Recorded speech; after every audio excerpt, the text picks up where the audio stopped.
Hello students, तो स्वागत है बच्चों आप सभी को on this YouTube channel of Vedantu. मेरा नाम है विशाल और मैं पढ़ाता हूँ आप सभी को फिजिक्स। तो बच्चों, जैसा कि आप सभी को पता है, हम लोगों ने इस पर्टिकुलर चैनल पे एक नई सीरीज की शुरुआत की है, जिसमें बच्चों हम लोग क्लास 11th एंड 12th के एनसीईआरटी के सारे एक्सरसाइजेज का सोल्यूशन को डिस्कस करते हैं इन वन वीडियो। यानी कि हर एक चैप्टर का डिस्कशन होता है बच्चों केवल और केवल एक वीडियो, और वो भी 1 घंटे में। तो आज की क्लास में बच्चों हम लोग करने वाले हैं मैकेनिकल प्रॉपर्टीज ऑफ फ्लूइड्स वाले चैप्टर का complete solution in one video. तो क्या बच्चों आप सभी लोग तैयार हैं? तो बच्चा फटाफट सभी लोग शेयर कर दीजिए वीडियो को, फटाफट सभी लोग सेशन को लाइक कर देंगे। सभी लोग जिन्होंने चैनल को सब्सक्राइब नहीं किया है, सभी लोग चैनल को सब्सक्राइब कर दो यार। और जो लोग मुझे नहीं जानते, सो मेरा नाम है विशाल और I have done my BTech from IIT Mandi. I have been awarded the Institute Silver Medal and I have been teaching the students of both JEE and NEET field from last 2 years. So this is my brief introduction. तो चलो शुरू करते हैं with the first question of NCERT. चले तो देखो बच्चों, पहला क्वेश्चन है थ्योरेटिकल क्वेश्चन है, समझने वाला क्वेश्चन। देखिए क्या कह रहा है कि एक्सप्लेन करना है कि आखिर में ऐसा क्यों होता है। पहला question, the blood pressure in humans is greater at feet than at the brain. ठीक है भाई, देखो मान लो कि ये तुम हो, ठीक है, ये तुम्हारा हेड और ये तुम्हारा पैर, ठीक है। तो अगर देखा जाए बच्चों, तो जो ब्लड है आपके शरीर में, जो पैरों के पास जो ब्लड है बच्चों, उस ब्लड के कॉलम में देखा जाए, उस ब्लड के कैपिलरी में देखा जाए, ब्लड के ट्यूब में देखा जाए, तो जो मास है या फिर जो उसका वेट है बच्चों, है ना, वो जो वेट है यहाँ से यहाँ तक, है ना, ये वेट ज़्यादा है या फिर कह दीजिए हाइट ज़्यादा है। हाइट ज़्यादा होने की वजह से क्या होता है बच्चों, आप सभी को पता है, जो प्रेशर होता है, प्रेशर को हम लोग दिखाते हैं बच्चों एच रो जी। यानी अगर हाइट ज़्यादा होता है तो क्या होता है, प्रेशर भी ज़्यादा हो जाता है। यानी कि पैरों की ओर हमारा क्या होता है बच्चों, हाइट ज़्यादा होने की वजह से ब्लड का प्रेशर हमारे पैरों में ज़्यादा होता है एज कम्पेयर टू ब्रेन। समझ में आ गया कि नहीं आ गया? क्योंकि पैरों की जो ऊंचाई है वो मतलब पैरों की जो गहराई है ना, जहाँ से ब्लड पंप होता है, हार्ट से हमारा ब्लड पंप होता है, तो उसके कंपेरेचर में अगर बात कीजिए नीचे, तो नीचे की ओर। अब ग्रेविटी भी किधर लगती है, ग्रेविटी भी नीचे की ओर ही लगती है, इसीलिए बच्चों हमारे पैरों में जो ब्लड प्रेशर होता है वो हाई होता है। ठीक है, समझ गए? चलो नेक्स्ट प्रश्न, नेक्स्ट क्वेश्चन देखो क्या कह रहा है कि atmospheric pressure at a height about 6 kilometre decreases to nearly half of its value at the sea level though the height of the atmosphere is more than 100 kilometre. तो बच्चों कह रहा है कि हमारा एटमॉस्फेयर की जो हाइट है वो लगभग लगभग 100 किलोमीटर के आसपास है, राइट। एटमॉस्फेयर की हाइट जो है वो 100 किलोमीटर के आसपास है ना। जैसे ये पृथ्वी हो गया और पृथ्वी के आसपास चारों तरफ ये बच्चों 100 किलोमीटर तक हमारा एटमॉस्फेयर है। तो ये कह रहा है कि जो प्रेशर है हमारा सी लेवल का प्रेशर, यहाँ पे सी है, तो सी लेवल का प्रेशर का आधा हो जाता है बच्चों केवल और केवल 6 किलोमीटर पे, राइट। केवल और केवल 6 किलोमीटर पे ही प्रेशर हो जाता है, यहाँ पे सी लेवल का आधा हो जाता है। समझ में आ रहा है? जबकि एटमॉस्फेयर को चाहिए 100 किलोमीटर। तो ऐसा क्यों होता है, वाई दिस हैपेंस? तो बच्चों याद रखिएगा, जो एटमॉस्फेरिक प्रेशर होता है वो ऊंचाई के साथ साथ लीनियरली नहीं घटता है, लीनियरली बच्चों नहीं घटता है ना। जो प्रेशर होता है वो बेसिकली क्यों बनता है, तो प्रेशर हमारे आसपास जो चारों तरफ वायुमंडल है, यानी कि जो गैस के पार्टिकल्स हैं, गैस के मॉलिक्यूल्स हैं, वो गैसियस मॉलिक्यूल्स हमारे ऊपर क्या लगाते हैं बच्चों, प्रेशर लगाते हैं। उसकी वजह से हमें एटमॉस्फेरिक प्रेशर फील होता है। धरती के नज़दीक जितना जाएंगे ग्रेविटी का मान उतना ज़्यादा होता है, मतलब कि जो है वहाँ के सरफेस के आसपास देखा जाए तो वहाँ पे बच्चों जो आकर्षण बल होता है पृथ्वी का वो ज़्यादा होता है, जिसकी वजह से जो डेंसिटी होती है ना, जो गैसों की डेंसिटी होती है सरफेस के नज़दीक ज़्यादा होती है। लेकिन जितना आप ऊपर जाते जाएंगे सर गैसों की जो है डेंसिटी होती है बच्चों अनयूनिफॉर्मली, मतलब कि नॉन यूनिफॉर्मली क्या होता है बच्चों, डिक्रीज होता है, राइट। तो उसी की वजह से क्या होता है, अपने को जो प्रेशर होता है वो प्रेशर यूनिफॉर्मली डिक्रीज नहीं होता। समझ में आया? क्लियर है? तो प्रेशर जो होता है बच्चों वो चेंज होता है, sorry, P is equal to P naught e to the power minus alpha h, इस रूप में, यानी कि एक्सपोनेंशियली डिक्रीज करता है। जो प्रेशर डिक्रीज होता है बच्चों ऊपर जाने पर वो एक्सपोनेंशियली डिक्रीज करता है, जहाँ एच है बच्चों धरती के सरफेस से ऊंचाई और अल्फा एक कांस्टेंट होता है। तो आप लोग देख सकते हैं है ना कि जो प्रेशर है बच्चों किस तरीके से घट रहा है। सर प्रेशर हमारा एक्सपोनेंशियली इस तरीके से घटता है। समझ में आ गया? चलो अगला, और इसीलिए जो है 6 किलोमीटर पे ही प्रेशर बहुत ज़्यादा घट जाता है, आधा हो जाता है, और ऊपर जो है प्रेशर कम घटता है। क्लियर है? चलिए ये हो गया पहला, ये हो गया दूसरा, और तीसरा देखिए क्वेश्चन क्या कह रहा है कि hydrostatic pressure is scalar quantity even though the pressure is force divide by area. Pressure होता है बच्चों force divide by area. Force क्या होता है भाई, वेक्टर क्वांटिटी होता है, तो प्रेशर को भी वेक्टर क्वांटिटी होना चाहिए था, राइट। लेकिन ऐसा नहीं होता। ऐसा इसलिए नहीं होता बच्चों, क्योंकि प्रेशर जो हाइड्रोस्टैटिक प्रेशर होता है, जैसे एक बर्तन ले लीजिए, है ना, पास्कल का लॉ आप सभी को पता है क्या? आपको सभी को पास्कल का पता होना चाहिए बच्चों कि अगर आप डेल्टा पी कुछ भी प्रेशर अगर चेंज करते हैं बच्चों इस लिक्विड के सरफेस पे, तो सारे के सारे डायरेक्शन में इररिस्पेक्टिव ऑफ डायरेक्शन, हर एक पॉइंट पर आप किसी भी डायरेक्शन में किसी भी पॉइंट की बात कर लीजिए, हर एक पॉइंट पे सेम अमाउंट ऑफ प्रेशर में चेंज होता है। मतलब जो प्रेशर, जो हाइड्रोस्टैटिक प्रेशर जो चेंज हो रहा है, जो डिस्ट्रीब्यूट हो रहा है, that is not depending upon the direction, right. इसलिए हाइड्रोस्टैटिक प्रेशर क्या होता है बच्चों? स्केलर क्वांटिटी होता है। समझ गए? ठीक है, तो इसलिए क्या होता है बच्चों? ये स्केलर क्वांटिटी होता है। समझ गए बात को? ठीक है, चलिए, तो ये हो गया बच्चों पहला क्वेश्चन। उम्मीद करता हूँ मजा आ गया होगा आप सभी को पहले क्वेश्चन में। चलिए हम लोग चलते हैं अगले प्रश्न की ओर। अगला क्वेश्चन बच्चों क्वेश्चन नंबर 9.2 आपके स्क्रीन पे देखिए। बड़ा सा क्वेश्चन है, फिर भी ये थ्योरेटिकल क्वेश्चन है। देखिए क्या कह रहा है। देखा जाए बच्चों क्या कह रहा है कि the angle of contact of mercury with glass is obtuse while the that of water with glass is acute. तो एंगल ऑफ कांटेक्ट जो मरकरी का होता है बच्चों ग्लास के साथ क्या होता है? ऑब्ट्यूज होता है, जबकि वाटर के साथ क्या होता है? एक्यूट होता है। ऐसा इसलिए होता है बच्चों क्योंकि जो मरकरी होता है, मरकरी में जो कोहेसिव फोर्स होता है, मरकरी में जो कोहेसिव फोर्स होता है, यानी कि जो फोर्स बिटवीन द मतलब सेम टाइप ऑफ पार्टिकल, मतलब मरकरी के जो पार्टिकल है वो अपने को मतलब आप एक दूसरे को बहुत तेजी से आकर्षित करते हैं एज कम्पेयर टू दूसरे पार्टिकल्स को। समझ रहे हो? दूसरे मटेरियल को पार्टिकल को अट्रैक्ट नहीं करते, वो अपने ही प्रकार के पार्टिकल को ज्यादा अट्रैक्ट करते हैं। इसलिए वो क्या होता है बच्चों, मरकरी जो है ग्लास में चिपकता नहीं है, वो एक सर्कुलर शेप ले लेता है, स्फेरिकल शेप ले लेता है, राइट। लेकिन वाटर में जो होता है बच्चों, है ना, और ये इसकी वजह से क्या होता है, इसकी वजह से जो थीटा होता है बच्चों, वो क्या होता है, जो कांटेक्ट एंगल होता है वो कांटेक्ट एंगल 120 मतलब कि 138 डिग्री के आसपास होता है, मतलब मोर देन, मतलब समझ लो मोर देन 90 डिग्री होता है, ऑब्ट्यूज एंगल होता है। समझ में आ रहा? ठीक है। अब की जबकि वाटर की बात कर लीजिए तो वाटर में जो बच्चों आधेसिव फोर्स होता है ग्लास के लिए, वाटर में जो आधेसिव फोर्स होता है ग्लास के लिए वो बहुत ज्यादा होता है। तो जो पानी होते हैं, पानी के जो कण होते हैं वो ग्लास से ज्यादा चिपकना पसंद करते हैं। ज्यादा चिपकना पसंद करेंगे तो क्या होता है बच्चों, जो कांटेक्ट एंगल होता है वो 90 डिग्री से कम होता है। क्या होता है? कांटेक्ट एंगल 90 डिग्री से कम होता है, इसलिए। समझ गए? चलिए अगला देखिए क्या कह रहा है बच्चों, बी पोर्शन देखो क्या कह रहा है। Water on clean glass surface tends to spread out while mercury on the same surface tends to drop. ठीक है, तो put differently water wet glass and mercury glass does not. ठीक है, मतलब सिंपल सी बात है, कह रहा है कि ग्लास पे आपने मरकरी रखा और दूसरे ग्लास पे आपने क्या रखा? वाटर का रखा। तो मरकरी जो है बच्चों क्या कर लिया कि स्फेरिकल शेप बना लेता है ना, स्फेरिकल शेप बना लेता है, जबकि वाटर जो है इस ग्लास पे चारों तरफ फैल जाते हैं। सेम कारण फिर से है यहाँ पे बच्चों एंगल ऑफ कॉन्टेक्ट क्या होता है? ग्रेटर देन 120 डिग्री होता है, राइट। ग्रेटर देन 120 डिग्री होने की वजह से क्या होता है बच्चों, एंगल ऑफ कॉन्टेक्ट ये क्या करते हैं, ये एक दूसरे को चिपका लेते हैं। जो मतलब कि जो मरकरी के जो पार्टिकल्स हैं वो एक दूसरे में चिपकने लगते हैं, उनमें कोहेजन ज्यादा होता है। जबकि मैंने आपको बताया वाटर में जो कोहेजन मतलब वाटर में जो आधेशन जो होता है ग्लास से वो ज्यादा होता है एज कम्पेयर टू कोहेजन। इसलिए क्या होता है बच्चों, इस पे चारों तरफ ये फैल जाता है और एंगल ऑफ कॉन्टेक्ट जो होता है वो लेस देन 90 डिग्री होता है। समझ गया? क्लियर है? चलिए अगला बात किया जाए। ठीक है भाई, अगला देखो क्वेश्चन क्या कह रहा है, इसको मिटा देते हैं हम लोग।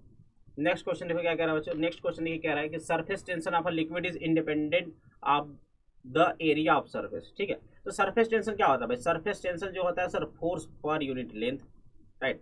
फोर्स पर यूनिट लेंथ यानी कि एक कोई भी सरफेस है उसके ऊपर आपने एक इमेजिनरी लाइन खींच दिया, उस इमेजिनरी लाइन पे जो टेंजेंशियल फोर्स लग रहा है, राइट। आपने एक इमेजिनरी लाइन खींच दिया, इस इमेजिनरी लाइन पे जो टेंजेंशियल फोर्स लग रहा है उसी को तो हमने कहते हैं सरफेस टेंशन। इसमें एरिया से कोई मतलब नहीं है। आप इस इमेजिनरी लाइन को तालाब में जाकर खींचो या फिर ग्लास में जाकर खींचो, ठीक है, इस सरफेस टेंशन जो है डिपेंड नहीं करता सरफेस एरिया, राइट। चलिए इसके बाद डी देखिए क्या कह रहा है। Water with detergent dissolve in it should have small angles of contact. जो वाटर है जो बच्चों, वो जो डिटर्जेंट में घुला हुआ मतलब जिसने डिटर्जेंट को घुला रखा है उसके एंगल ऑफ कांटेक्ट क्या होने चाहिए बच्चों? स्मॉल होने चाहिए, राइट। तो आप सभी को पता है जो बच्चों जो कपड़े होते हैं, है ना, कि जो क्लॉथ्स होते हैं उसमें हमारे पास बच्चों छोटे छोटे पोर्स होते हैं या फिर स्पेस होते हैं जो कि एक कैपिलरी की तरह काम करते हैं। किसकी तरह काम करते हैं बच्चों? कैपिलरी की तरह काम करते हैं। और आप सभी को पता है बच्चों कि जो जो कैपिलरी मतलब जो पानी का जो राइज होता है, यानी कि जो कैपिलरी राइज जो होता है बच्चों वो प्रोपोर्शनल टू क्या होता है? कॉस थीटा होता है। यानी कैपिलरी जो राइज होता है प्रोपोर्शनल टू कॉस थीटा होता है। यानी कि अपने को राइज ज्यादा करना है, राइट। भाई कपड़ा भीगना चाहिए नहीं भीगना चाहिए? कपड़ा कब भीगेगा? जब कैपिलरी ज्यादा हो, कैपिलरी एक्शन ज्यादा हो, पानी हर जगह फैल जाए, राइट। तो कब फैलेगा? जब ऊंचाई ज्यादा होगा, कैपिलरी राइज ज्यादा होगा। कैपिलरी राइज कब ज्यादा होगा बच्चे? जब कॉस थीटा ज्यादा होगा। कॉस थीटा कब ज्यादा होगा, जब एंगल लेस होगा, क्योंकि कॉस 0 का मान 1 होता है, कॉस 90 का मान क्या होता है बच्चों, 0 हो जाता है, यानी थीटा बढ़ने पर कॉस का मान घटता है, इसलिए एंगल ऑफ कांटेक्ट क्या होना चाहिए, एंगल ऑफ कांटेक्ट कम होना चाहिए, ताकि अपना मतलब जो थीटा होना चाहिए कम होना चाहिए, ताकि कॉस थीटा ज्यादा हो जाए। क्लियर है, समझ गए। चलिए अगला, A drop of liquid under no external force is always spherical in shape। एक ड्रॉप ऑफ लिक्विड जो होता है बच्चों, वो हमेशा एक स्फेरिकल इन शेप का क्यों होता है, राइट, जब तक कि उसके ऊपर आप कोई बाहरी फोर्स नहीं लगाते। तो बच्चों आप सभी को पता है कि इस दुनिया में जो भी चीज़ है, हर चीज़ बच्चों स्टेबल रहना चाहती है, राइट। स्टेबल रहने के लिए उसके पास क्या होनी चाहिए बच्चों, मिनिमम एनर्जी रहनी चाहिए, क्योंकि जितना ज़्यादा एनर्जी होगा उतना ही ज़्यादा वो क्या करेगा, भड़केगा, इधर उधर भटकेगा, राइट। लेकिन जितनी कम एनर्जी होगी उतना ज़्यादा स्टेबल होगा, ठीक है। तो बच्चों एनर्जी कम कब होगी, जब आप सभी को पता है कि सरफेस एरिया कम होगा, क्योंकि जितना ज़्यादा सरफेस उतना ज़्यादा आपके पास सरफेस एनर्जी होगा। सरफेस टेंशन में आपने पढ़ा है, सरफेस एनर्जी कम करने के लिए आपके पास सरफेस एरिया कम होना चाहिए, राइट। तो सरफेस एरिया केवल और केवल स्फेरिकल शेप में ही कम हो पाती है, राइट। तो कोई भी चीज़ बच्चों अपना सरफेस एरिया कम करके सोना चाहती है, जैसे आपने देखा होगा कि ठंडियों में जो जानवर होते हैं बच्चों अपने पैरों को सिकुड़ करके सोते हैं, राइट। या फिर आप ही देखा होगा कि आप अपने पैरों को सिकुड़ करके क्यों सोते हैं, आप अपने पैरों को ट्राई करते हैं, हाथ पैर को इस तरीके से जोड़ करके सिकुड़ सोते हैं, ताकि आपका शरीर एक सर्कल शेप का बन जाए, बॉल शेप का बन जाए, राइट। ऐसा इसलिए होता है क्योंकि इससे क्या होता है, जो सरफेस एरिया होता है वो घट जाता है। सरफेस एरिया घटा तो भाई आपकी सरफेस एनर्जी कम होगी, सरफेस एनर्जी कम होगी तो जो आपके सरफेस से जो एनर्जी का लॉस या फिर एनर्जी का जो गेन होगा वो भी कम हो जाएगा। इसलिए दुनिया में हर चीज, हर जो लिक्विड ड्रॉप होता है वो स्फेरिकल होना चाहता है, ताकि एनर्जी कम हो, ठीक है, समझ गए। चलो अगला प्रश्न, क्वेश्चन नंबर 9.3 आपके स्क्रीन पे देखो क्या कह रहा है। क्या कह रहा है भाई, देखिए जरा पढ़िए। सर कह रहा है कि सर अपने को फिल इन द ब्लैंक्स करना है, कौन सा ऑप्शन सही रहेगा। Surface tension of liquid generally क्या होता है, टेम्परेचर बढ़ाने पे घटता है बढ़ता है, सर घटता है, क्या होता है, डिक्रीज करता है ना। तो सरफेस टेंशन क्या होता है बच्चों, सरफेस टेंशन टेम्परेचर बढ़ाने पे क्या होता है, घट जाता है, क्योंकि टेम्परेचर बढ़ाने पे जो मॉलिक्यूल्स होते हैं वो एक दूसरे को आकर्षित नहीं कर पाते, कोहेजन जो होता है घटने लगता है। कोहेजन घटेगा, कोहेजन घटने की वजह से क्या होगा, वो सरफेस को सिकुड़ने की जो प्रॉपर्टी होगी वो क्या हो जाएगी, कम हो जाएगी, तो सरफेस टेंशन भी क्या हो जाएगा, कम हो जाएगा, राइट। लेकिन गैसों में बच्चों ये बात उल्टा होता है। गैसों में हम लोग टेम्परेचर बढ़ाते हैं तो जो मॉलिक्यूल्स होते हैं वो मॉलिक्यूल्स क्या करते हैं, ज़्यादा टक्कर करने लगते हैं, मतलब ज़्यादा उनके रास्ते में अवरोध उत्पन्न हो जाता है, राइट। अवरोध उत्पन्न होने का मतलब थोड़ा सा उनकी क्या होता है, मतलब कि समझ लो कि फ्लो में बाधा उत्पन्न हो जाती है, यानी कि जो अणु है, यानी कि जो मॉलिक्यूल्स है वो नज़दीक आने की कोशिश करते हैं, टक्कर ज़्यादा शुरू हो जाता है, जिसकी वजह से विस्कोसिटी जो होती है बच्चों, जो विस्कोसिटी होती है, क्योंकि विस्कोसिटी क्या होता है, फ्लो में जो रेस्ट्रिक्शन होती है, राइट। तो गैसों की जो विस्कोसिटी होती है टेम्परेचर बढ़ाने पे क्या होता है, बढ़ता है ना। टेम्परेचर बढ़ाने पे यहाँ पे बच्चों क्या करेगा, डिक्रीज करेगा। लेकिन लिक्विड का जो टेम्परेचर बढ़ा, सॉरी, विस्कोसिटी जो होगा गैसों का, विस्कोसिटी जो होगा गैसों का बच्चों टेम्परेचर बढ़ाने पे बढ़ता है, क्या होता है, बढ़ता है, ठीक है, इंक्रीज करता है। लेकिन लिक्विड का जो होता है बच्चों वो डिक्रीज करता है, राइट, क्योंकि लिक्विड के जो इंटरमोलिकुलर जो फोर्स होता है वो ब्रेक होने लगता है टेम्परेचर बढ़ाने के बाद, ठीक है। चलो अगला देखिए क्या कह रहा है, for solids with elastic modulus of rigidity the C, solids के लिए बात कर रहे हैं, है ना। तो सॉलिड के लिए जो इलास्टिक मॉडुलस ऑफ रिजिडिटी जो होता है, जो बच्चों जिसको हम लोग ईटा से दिखाते हैं, ये क्या होता है, the shearing force is proportional to, shearing force किसके लिए प्रोपोर्शनल होता है, shearing force proportional to shearing strain, यानी कि शियर स्ट्रेन हो जाएगा, शियर स्ट्रेन का प्रोपोर्शनल होता है। जबकि फ्लूइड्स के लिए जो शियर स्ट्रेस होता है, फ्लूइड्स के लिए जो बच्चों शियर स्ट्रेस होता है, जो टाउ होता है, वो प्रोपोर्शनल होता है shear rate of shear strain. वो किसके प्रोपोर्शनल होता है बच्चों, रेट ऑफ शियर स्ट्रेन, है ना, ये रेट के प्रोपोर्शनल होता है, right, rate of shear strain, याद रखना, ठीक है। चलिए उसके बाद, for a fluid in a steady flow the increase in flow speed at a constriction follows conservation of mass, Bernoulli principle, ठीक है भाई। देखो यार, कंजर्वेशन ऑफ मास तुम्हारा हर जगह लगेगा, है ना। और अगर फ्लूइड अगर अपना स्टेडी फ्लो है, फ्लूइड अगर बच्चों क्या है, स्टेडी फ्लो हो रहा है, तो उसमें बर्नौली प्रिंसिपल भी लगेगा, यानी दोनों ऑप्शन सही यहाँ पे, कंजर्वेशन ऑफ मास भी लगेगा, आप कहीं से भी फ्लो करा लीजिए, कंजर्वेशन ऑफ मास तो लगेगा ही लगेगा, बर्नौली प्रिंसिपल भी लगेगा, क्योंकि स्टेडी फ्लो हो रहा है। चलो आगे बात करते हैं। For the model of plane in wind tunnel turbulence occurs at a smaller or greater space. भाई टर्बुलेंस कब ऑकर होगा, मतलब कि रास्ते में मतलब हवा जो बह रही है वो बहुत ही उछल उछल के बह रही है, राइट। मतलब पानी जैसे टर्बुलेंट वाटर समझ रहे हो ना, मतलब आराम आराम से नहीं बह रही है, उछल उछल के ऐसे ऐसे खूब बह रही है, मतलब कि बहुत ही इरेगुलेटरी से बह रही है। तो कब बहेगी? जब स्पीड ज़्यादा हो। तो ग्रेटर स्पीड जब होता है तो टर्बुलेंस ज़्यादा हो जाता है। समझ गए? क्लियर हो गया? ठीक है भाई, चलो। क्या सभी को समझ में आ गया बात? ठीक है, चलिए क्वेश्चन नंबर 9.4 बच्चा लोग। देखिए क्वेश्चन नंबर 9.4 क्या कह रहा है, एक्सप्लेन करना है यहाँ पे भी कि ये सारी घटनाएं क्यों होती हैं। पहला पहला देखिए क्या कह रहा है कि to keep a piece of paper horizontal you should blow over not under it. तो कह रहा है बच्चों की एक पीस ऑफ पेपर है, उसको हॉरिजॉन्टल रखने के लिए आप सभी को इसके ऊपर से ब्लो करना चाहिए, ना कि नीचे से ब्लो करना चाहिए। तो देखो यार, मान लो कि अपने पास एक पीस ऑफ पेपर है, हाँ, और इस पीस ऑफ पेपर को बच्चों आपने यहाँ से लटका दिया है। मान लो कि ये पीस ऑफ पेपर जो है आप सभी को दिख रहा है ऐसे, ये पीस ऑफ पेपर इसको आप मान लीजिए इसने आपने हाथ से पकड़ के रखा है, राइट। तो पीस ऑफ पेपर जो है बच्चों इसका कुछ ना कुछ वेट होगा, इस वेट की वजह से थोड़ा सा ऐसे झुकने की कोशिश करेगा, है ना। ये जो पीस ऑफ पेपर है बच्चों, ये जो है इस तरीके से झुकने की कोशिश करेगा, राइट है। इस तरीके से झुकने की कोशिश करेगा, क्यों? क्योंकि वेट लग रहा है इसके ऊपर नीचे, राइट। तो देखो यार, इसको अपने को हॉरिजॉन्टल रखना है ना। तो आपको लगेगा कि हमें नीचे से फूकना चाहिए, राइट। देखो होगा क्या यहाँ पे, बेसिकली क्या होना चाहिए, यहाँ पे अगर अपने को इसको हॉरिजॉन्टल रखना है तो सर यहाँ पे एक ऊपर की ओर फोर्स, राइट, ऊपर की ओर फोर्स लेके लगना चाहिए। ये फोर्स कब लगेगा सर? ये फोर्स ऊपर की ओर तब लगेगा सर जब अपने पास प्रेशर डिफरेंस क्या हो, नीचे की ओर प्रेशर ज़्यादा हो, ऊपर की ओर प्रेशर कम हो, है ना। तो ऊपर की ओर प्रेशर कब कम होगा भाई? अपने को फोर्स लगाना है ऊपर की ओर ना, क्योंकि अपने वेट की वजह से झुक रहा है। तो अपने को अगर प्रेशर ऊपर की ओर लगाना, मतलब फोर्स ऊपर की ओर लगाना है, यानी कि जो नीचे प्रेशर होना चाहिए, जो नीचे प्रेशर होना चाहिए और जो ऊपर प्रेशर होना चाहिए, उसमें नीचे का प्रेशर क्या होना चाहिए बच्चों? ज़्यादा होना चाहिए ऊपर के प्रेशर से। और ऊपर का प्रेशर अगर कम होगा और नीचे का प्रेशर ज़्यादा होगा, तभी तो हवा नीचे से ऊपर बहेगी, तो उसको ऊपर ले जाएगी, ठीक। अब ऐसा कब होगा सर? अगर ऊपर का प्रेशर आपको कम करना है तो ऊपर का प्रेशर कम करने के लिए आपको यहाँ पे ब्लो करना पड़ेगा, यहाँ पे फूंक मारनी पड़ेगी, ताकि अगर स्पीड बढ़े, अगर स्पीड बढ़े हवा का, तो प्रेशर कम हो जाएगा। क्योंकि कंजर्वेशन ऑफ एनर्जी जानते हैं आप सभी लोग, है ना। कंजर्वेशन ऑफ एनर्जी पता है ना, P plus half rho V square plus rho G H is equal to constant, right. अगर आपने स्पीड को बढ़ा दिया, स्पीड को अगर बढ़ा दिया तो प्रेशर को क्या होना पड़ेगा? कम होना पड़ेगा, ताकि टोटल एनर्जी कांस्टेंट रहे, राइट। तो यहाँ पे बच्चों आपको ब्लो जो है ऊपर की ओर करना चाहिए, ताकि यहाँ पे ऊपर प्रेशर कम हो जाए और नीचे क्या हो, एटमॉस्फेरिक प्रेशर तो लग ही रहा है, तो नीचे प्रेशर ज़्यादा है तो ज़्यादा से कम की ओर बल लगे, जिसकी वजह से ये अपना जो पेपर है वो हॉरिजॉन्टल हो जाए। समझ गए?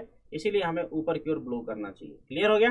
चलो अगला देखो क्या कह रहा है, when we try to close a water tap with our fingers, fast jets of water gush through the opening between the fingers। ठीक है, देखो बच्चों कह रहा है कि अगर आप वाटर टैप को अगर इस तरीके से मतलब हाथ से बंद करने की कोशिश करते हो, हाथ से अगर बंद करने की कोशिश करते हो तो क्या होता है? तो होता क्या है कि आपके फिंगर्स के बीच में जो गैप है, इस फिंगर के बीच में जो गैप है, इस गैप से पानी तेजी से निकलता है ना। Fast jets of gush water gush through the openings between the fingers. ऐसा इसलिए होता है बच्चों की कंजर्वेशन ऑफ एनर्जी लगा दो, continuity equation A1V1 is equal to A2V2। क्या लगाओगे? A1V1 is equal to A2V2 लगा देंगे तो क्या हो जाएगा यहाँ पे ये हो जाएगा कि सर जब आपने टैप को खोला नहीं था, मतलब टैप को जब आपने बंद नहीं किया था तो एरिया था और V1 था। लेकिन जब आपने टैप को क्या कर दिया, बंद कर दिया, मतलब आप बस एरिया उसका बंद हो गया, जिससे आप पानी निकल रही उसका एरिया क्लोज हो गया, राइट। मतलब केवल बहुत छोटे छोटे एरिया बचे हुए, मतलब A2 जो है, A2 क्या है भाई? A2 जो है हमारा बहुत कम है A1 से, राइट। तो यहाँ से V2 निकाल लो, क्या हो जाएगा? A1V1 बाई A2, है ना। A2 बहुत कम है, अगर ये बहुत कम हो गया तो ये पूरी क्वांटिटी क्या हो जाएगी? बहुत ज़्यादा। इसीलिए जो है वाटर जो होता है बच्चों बहुत ही तेजी के साथ हमारे उंगलियों के बीच के छेद से निकलता है। समझ गए? है ना। तो एरिया कम होने के बाद क्या होता है? स्पीड बढ़ जाता है। कॉन्टिन्यूटी इक्वेशन से आप सभी को पता चल गया होगा। चलो अगला, अगला देखिए क्या कह रहा है बच्चों, अगला देखो क्या कह रहा है कि the size of needle of a syringe controls flow rate better than the thumb pressure exerted bye a doctor while administering an injection. तो बच्चों बचाना जरा ध्यान से, आप सभी को पता है conservation of energy Bernoulli question क्या बोलता है? P plus half rho V square plus rho G H is equal to constant. यही पढ़ा है आपने, ठीक है। तो ये बोल रहा है बच्चों कि आप सिरिंज में फ्लो रेट को, सिरिंज में जो फ्लो रेट है उसको आप लोग कंट्रोल कर सकते हैं अंगूठे से फोर्स लगाने के बजाय सिरिंज में होल की मदद, सिरिंज में होल करके अच्छे से कंट्रोल कर सकते हैं। तो भाई देखो यार, सिरिंज में होल जो होगा, होल की साइज पे डिपेंड करेगा उसका वेलोसिटी क्या होगा, और वो वेलोसिटी क्या है बच्चों, वी स्क्वायर है। वेलोसिटी क्या है बच्चों, वी स्क्वायर है, राइट। तो जो यहाँ पे आप सभी लोग देख सकते हैं जो फ्लो रेट होगा, है ना, ये फ्लो रेट जो होगा बच्चों वो वेलोसिटी के स्क्वायर के ऊपर डिपेंड कर रहा है, राइट, समझ में आ रहा है।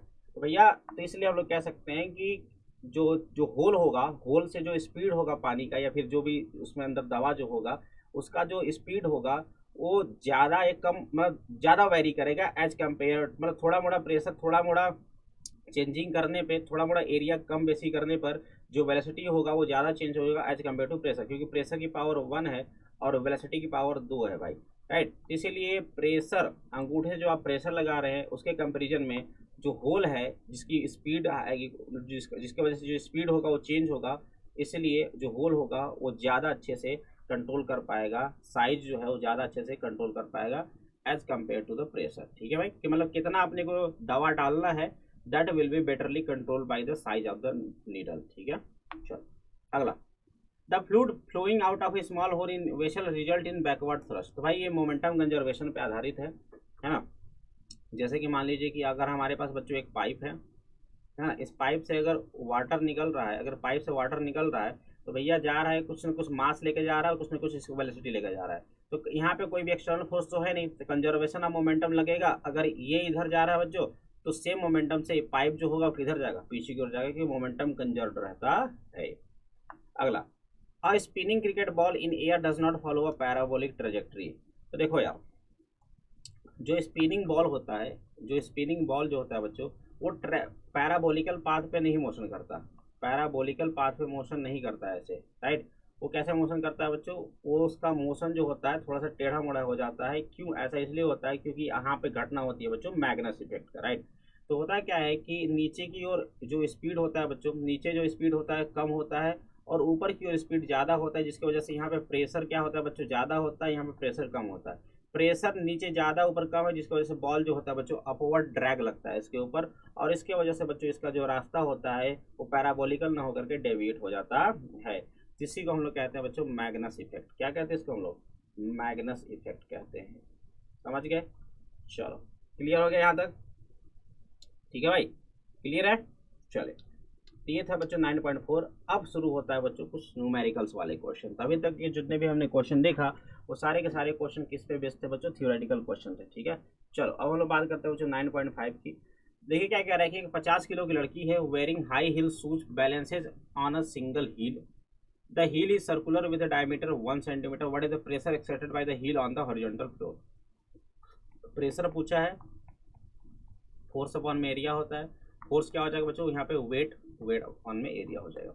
वेट कितना हो जाएगा यार, वेट देखो दे रहा है बच्चों 50 किलो की लड़की है और जी से मल्टीप्लाई कर दीजिए तो ये हो जाएगा वेट डिवाइड बाई एरिया। क्या हो जाएगा भाई, तो एरिया हो जाएगा बच्चों हमारे पास पाई डी स्क्वायर बाई 4, क्योंकि डायमीटर दे रखा है। तो हो जाएगा 50 चौके 200 into 9.8 divide by pi into diameter कितना दे दिया भाई 1 सेंटीमीटर, यानी कि 10⁻⁻2 मीटर, यानी 10⁻⁻4 मीटर स्क्वायर हो जाएगा, राइट। समझ गए, आ रहा है समझ में सभी को, किसी कोई दिक्कत बच्चा लोग। चलो तो यहाँ से बच्चों आप सभी लोग इसको सॉल्व कर देंगे तो आपका आंसर आ जाएगा, जो प्रेशर आ जाएगा वो आ जाएगा 6.24 इंटू 10⁻6 पास्कल। मतलब उसके हील के द्वारा इतना ज़्यादा प्रेशर लगाया जा रहा है ग्राउंड के ऊपर। ठीक है, समझ गए, निकाला जा सकता है, बस सिंपल फार्मूला था फोर्स अपॉन में एरिया का, हो जाएगा। चलो नेक्स्ट क्वेश्चन पे चला जाए चलो, चलो भाई नेक्स्ट क्वेश्चन पे चलते हैं। नेक्स्ट क्वेश्चन देखिए क्या कह रहा है। नेक्स्ट क्वेश्चन आप सभी के स्क्रीन में बच्चों देखो क्या कह रहा है कि टॉरिसैलिस बैरोमीटर यूज्ड मरकरी। टॉरिसैली का जो बैरोमीटर होता है उसमें हम लोग मरकरी यूज करते हैं। Pascal duplicated it using French wine of density 984 kg पर metre cube. Determine the height of the wine column for a normal atmospheric pressure. देखो यार, तो टॉरिसैली का जो बैरोमीटर होता है उसमें हम लोग मरकरी का प्रयोग करते हैं, है ना, मरकरी ट्यूब का प्रयोग करते हैं। तो उसके करस्पॉन्डिंग आपको जो एटमॉस्फेरिक प्रेशर मिलता है बच्चों, एटमॉस्फेरिक प्रेशर कितना मिलता है सर, ये मिलता है अपने को 1 atm, जो कि 1.01 इंटू 10⁵ पास्कल के बराबर होता है जब मरकरी ट्यूब है, राइट। ठीक है, और उस कंडीशन में जो बच्चों उस कंडीशन में जो हाइट होती है वो कितनी होती है, rho G H is equal to 1.01 into 10⁵ pascal, ठीक है।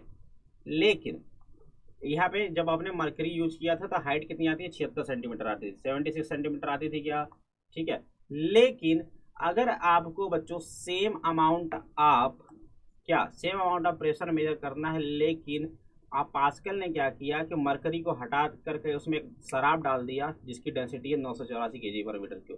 तो बोल रहा है कि मरकरी तो 76 सेंटीमीटर 76 सेंटीमीटर तक तो चढ़ जाती है, लेकिन इस पारा को सॉरी इसने जो वाइन डाला है इसको कितना चढ़ना पड़ेगा। तो उसके लिए बच्चों हम लोग फिर से देख सकते हैं, अपने को प्रेशर कितना चाहिए, एक एटमॉस्फेरिक प्रेशर तो चाहिए ही। किससे मेजर करना अपने को वाइन से मेजर करना, राइट। तो क्या करेंगे, अपने को प्रेशर चाहिए 1.01 इंटू 10⁵ इज इक्वल टू उसकी डेंसिटी दे रखी है आपको 984, जी की वैल्यू आप सभी को पता है 9.8 होता है, इंटू एच ऑफ वाइन कितना हाइट तक चढ़ेगा।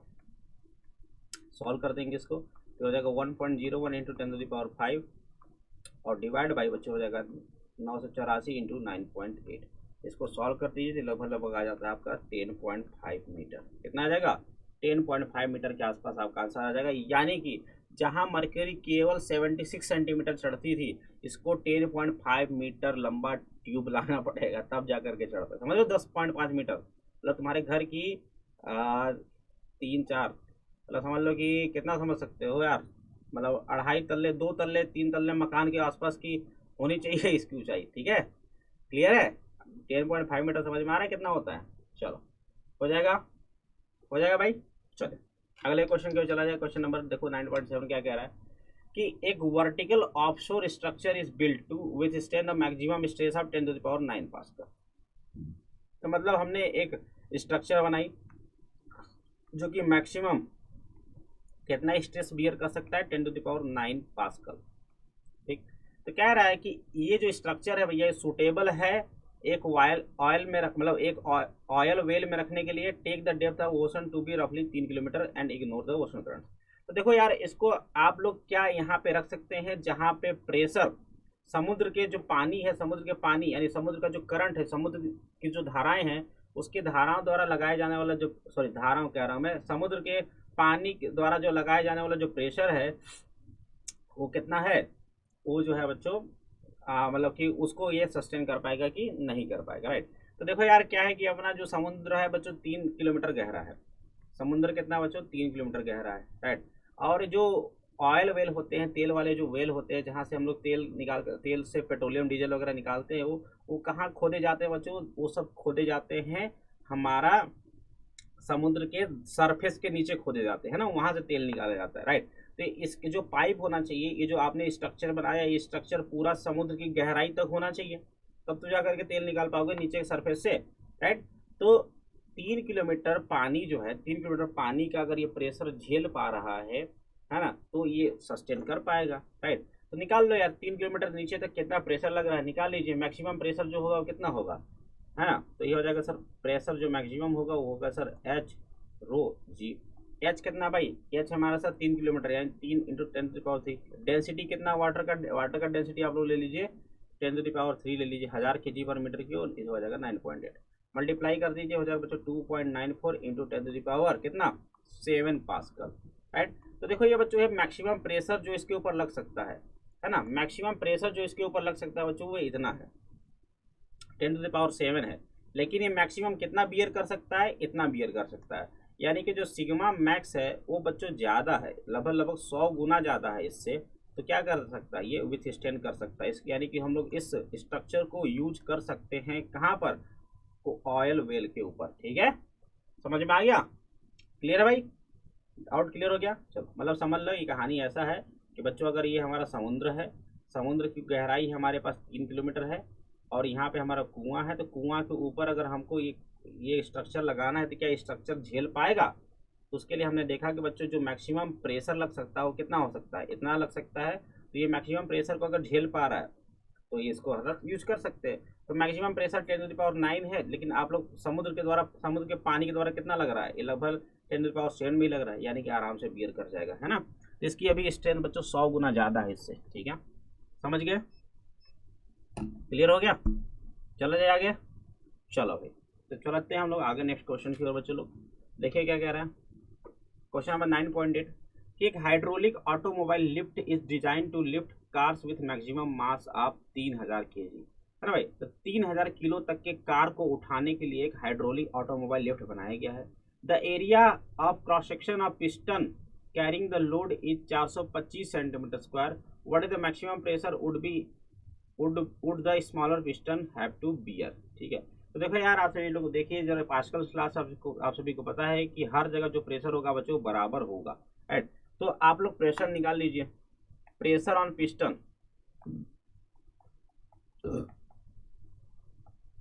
Pressure on piston due to car की वजह से जो प्रेशर लगेगा पिस्टन पे वो कितना हो जाएगा बच्चों, ये हो जाएगा sir weight of car divide by area of piston, piston का एरिया। ठीक है, तो वेट ऑफ कार कितना है देखो जरा, वेट ऑफ कार है बच्चों 3000, कितना है 3000 इंटू 9.8 कर देंगे डिवाइड बाई पिस्टन का एरिया कितना हो जाएगा, पिस्टन का एरिया 425 सेंटीमीटर यानी 10⁻⁴। इसको सॉल्व कर देंगे तो आ जाएगा 6.92 इंटू 10⁵ पास्कल आ जाएगा। ठीक है, सॉल्व कर लेना, ठीक है, कैलकुलेशन कर लेना, कैलकुलेटर से डिवाइड कर लेना, अदरवाइज खुद से डिवाइड कर देना, हो जाएगा, राइट। तो यही है बच्चों मैक्सिमम प्रेशर जो कि स्मॉलर पिस्टन को भी बियर करना पड़ेगा। स्मॉलर पिस्टन को भी इतना ही प्रेशर आप सभी को याद रखेंगे बियर करना पड़ेगा, क्योंकि प्रेशर हर जगह बराबर होता है पास्कल के लॉ से। ठीक है, चला जाए आगे। चलो, तो ये हो गया क्वेश्चन नंबर 9.8, सभी को समझ में आ गया, कुछ भी नहीं सवाल में। चलो क्वेश्चन नंबर 9.9 देखिए क्या कह रहा है कि a U-tube contains water and methylated spirit separated by mercury. ठीक है, the mercury column in the two arms are in the लेबल with 10 centimetre of water in one arm and 12.5 centimetre of spirit in the other. ठीक है, what is the specific gravity of the spirit. ठीक है बच्चों, देखो अपने पास एक YouTube में बना देता हूँ,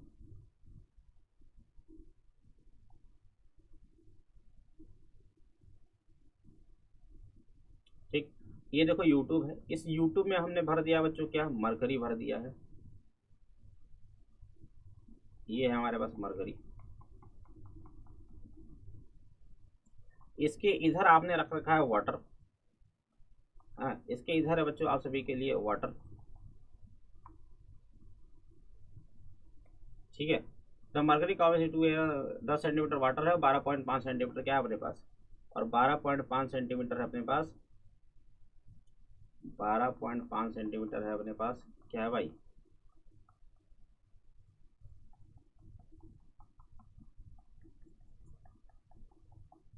बारह पॉइंट पाँच सेंटीमीटर तक है अपने पास मैथिलेटेड स्पिरिट है, और इधर 10 सेंटीमीटर तक क्या है भाई, 10 सेंटीमीटर तक वाटर है। ठीक है, और ये हो गया अपना क्या, ये हो गया बच्चों अपने पास ये हो गया मरकरी, हो गया मरकरी। ठीक है, चलो ठीक है भाई, चलिए तो क्या कह रहा है कि what is the specific gravity of spirit, spirit की स्पेसिफिक ग्रेविटी क्या है वो बताना है। चलिए बता दें, देखो भाई, तो देखो यार अगर मरकरी का ये और ये लेवल अगर बराबर है तो यहाँ पे दोनों पे प्रेशर जो लग रहा होगा क्या होगा, बराबर होगा, है ना। दोनों पे क्या लग, जो प्रेशर लग रहा होगा बराबर होगा, यानी कि अगर मैं बोल दूँ H1 ρ1 G1 is equal to क्या हो जाएगा, H2 ρ2 इंटू G2 हो जाएगा। ठीक है, चलिए अब आपको क्या पूछा है भाई, आप सभी को पूछा है कि what is the specific gravity, क्या पूछा है, ये पूछा है ना, what is the specific gravity of spirit, spirit का स्पेसिफिक ग्रेविटी क्या है। ठीक है, तो यहाँ से सबसे पहले आप सभी को क्या निकालना पड़ेगा, ρ2 निकालना पड़ेगा। तो ρ2 क्या हो जाएगा भाई, ये हो जाएगा sir H1 ρ1 G1 divided by H2 into G, है ना। G1 मतलब G1 G2 तो कैंसिल हो जाएगा ना यार, है ना, तो G से G काट दो, खड़ा सिंपल मैं लिख देता हूँ, क्या लिख दूँ मैं बताओ सर, आप लिख दो H1 और ये भी हटा दो। ठीक है, समझ गया।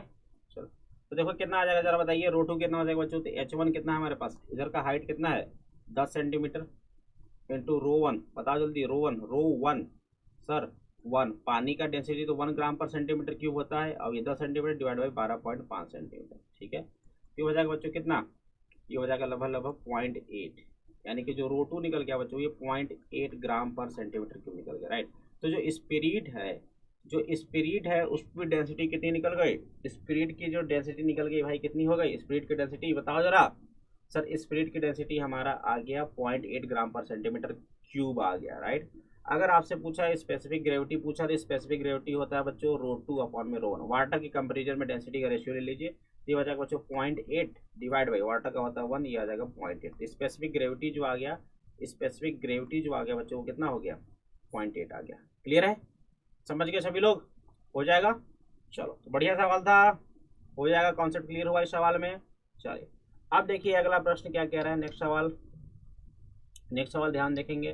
कह रहा है कि इन द प्रीवियस प्रॉब्लम, पिछले वाले प्रॉब्लम में अगर 15 सेंटीमीटर वाटर और स्पिरिट दोनों दोनों तरफ भर दिया जाता है, तो what is the difference in the levels of mercury in the two arms. तो अगर 15 सेंटीमीटर वाटर इधर भी भर दीजिए, 15 सेंटीमीटर स्पिरिट इधर भी भर दीजिए, तो अब मर्करी जो है बच्चों, मर्करी जो है उसमें थोड़े से लेवल में डिफरेंस आ जाएगा। तो कितना डिफरेंस होगा लेवल में, ठीक है, ठीक है, समझ गया।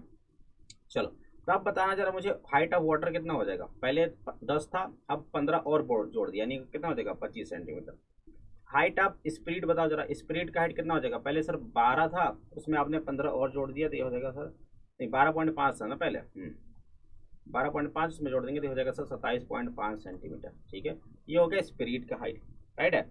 अभी हमने निकाला पानी का डेंसिटी 1 होता है, और मतलब 1 ग्राम पर सेंटीमीटर क्यूब, मैं सीधा 1 लिख रहा हूँ, और रो2 कितना हो जाएगा बच्चों 0.8 सेंटीमीटर ग्राम पर सेंटीमीटर क्यूब, ठीक है। ये हमने जस्ट निकाल लिया है, चलो लिख ही देते हैं। चलो अब इसके बाद देखो, अब इसके बाद कह रहा है कि बच्चों मान लिया हमने कि जो मरकरी है ना, ये देखो यूट्यूब है,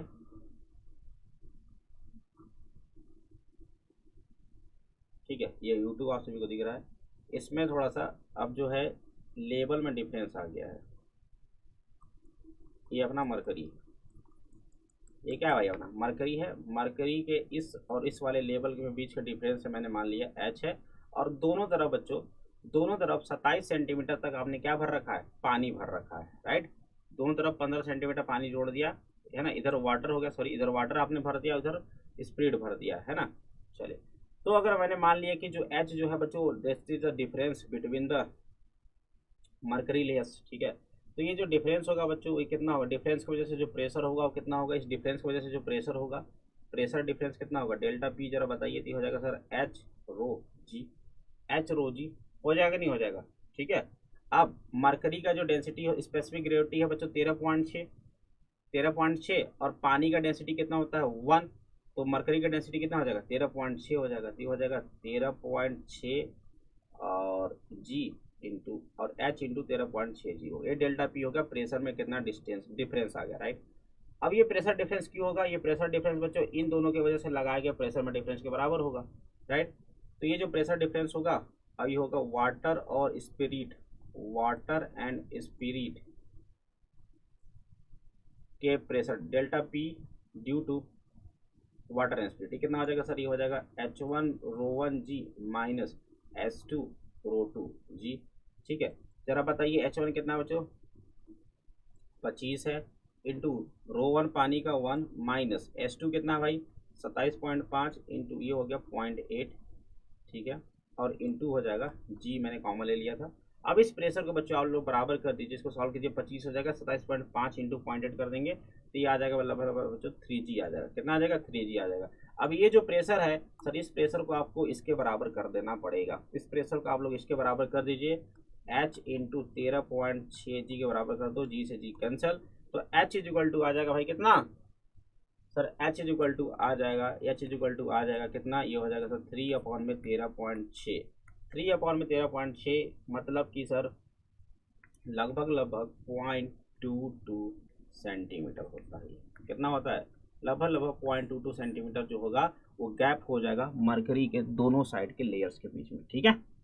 समझ में आ गया, तो थोड़ा सा कैलकुलेशन है, कैलकुलेशन आप सभी को करना पड़ेगा, सीखना पड़ेगा, कैलकुलेशन करोगे तभी जाकर के जेई या नीट के लेवल के बन पाओगे, राइट, क्योंकि जेई और नीट में कैलकुलेशन बहुत ज़्यादा मैटर करता है भाई, ठीक है। कौन सभी को पता है थ्योरी कैसे काम करता है, मैनोमीटर वगैरह, ठीक है, लेकिन अगर जब तक आप उसके ऊपर 2-4 सवाल नहीं प्रैक्टिस करोगे तब तक आपके अंदर कॉन्फिडेंस बिल्टअप नहीं होगा। तो कॉन्फिडेंस बिल्टअप होना बच्चों बहुत जरूरी है। कॉन्फिडेंस कब बिल्टअप होगा, जब आप हाई लेवल के तगड़े तगड़े सवाल कर लेते हैं, और एनसीईआरटी के सवाल तो बहुत ही अच्छे से कर लेना चाहिए, क्योंकि एनसीईआरटी के सवाल भैया आप सभी के लिए कॉन्सेप्चुअल क्लैरिटी बहुत अच्छे से कर देता है। ठीक है, चलो आगे बात करते हैं हम लोग अगले प्रश्न की ओर। 10 क्वेश्चन हो गए यहाँ तक। बात करते हैं हम लोग क्वेश्चन नंबर 11 की। देखिए क्या कह रहा है बच्चों क्वेश्चन नंबर 11 कि can Bernoulli equation be use to describe the flow of water through a rapid in air, right. तो रैपिड जानते हो क्या होता है ना। तो देखो यार, तो इस तरीके से जो पानी गिरता है नदियों का, है ना, इसको हम लोग कहते हैं रैपिड, कहते हैं क्या कहते हैं, रैपिड। ठीक है, तो इससे जो पानी गिर रहा है भैया, क्या ये बताना जरा, क्या ये स्टेडी फ्लो है? सर ये स्टडी फ्लो नहीं है। स्टडी फ्लो नहीं है तो बर्नौली प्रिंसिपल नहीं लगेगा। बर्नौली प्रिंसिपल बच्चों तभी लगता है जब ये स्टडी फ्लो होता है, तो है ना।